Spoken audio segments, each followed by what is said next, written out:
अस्सलाम वालेकुम नाज़रीन। कौवे ने सिखाया मुर्दों को दफ़न करने का तरीका। वो कैसे? किस तरह से? ये वाक़या कुछ यूँ है कि 2 भाई थे, हाबिल और काबिल। ये एक इस्लामिक स्टोरी है, बहुत पुरानी स्टोरी है, जिसमें ये 2 भाई थे। दोनों भाइयों को एक ही लड़की पसंद आ गई थी। अब ज़ाहिर है अगर 2 को एक लड़की पसंद आएगी तो लड़ाई तो होना ही था। उस लड़की के लिए दोनों भाई आपस में लड़ने लगे।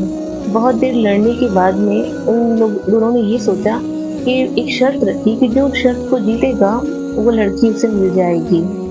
जिसमें हाबिल जीत गया और काबिल हार गया।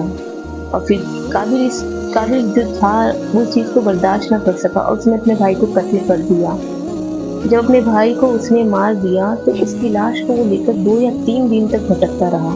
उसे ये समझ ही नहीं आ रहा था कि डेड बॉडी को वो क्या करे, कहाँ लेके जाए। फिर उसने देखा 2 कौवों को जो आपस में लड़ रहे थे, जिसमें एक कौवे ने दूसरे कौवे को मार दिया। फिर उसने अपनी चोंच और पंजों से मिट्टी को खोद कर उसमें उसे दफन कर दिया। इस वाक़ये से बहुत सारी चीज़ें हमें सीखने को मिलती है। हसद, जलन शैतान का सबसे बड़ा हथियार है, जो इंसान को बर्बादी की तरफ ले जाता है। जब बंदे को कुछ समझ नहीं आता है तो अल्लाह ताला अपनी छोटी से छोटी मखलूक के ज़रिए भी मदद भेज देता है। इसलिए कहते हैं कि अल्लाह ताला की कुदरत को गौर से देखिए। इंसान की अक्ल काम ना करे, अल्लाह ऐसी-ऐसी जगह से मदद भेजता है। माशाअल्लाह।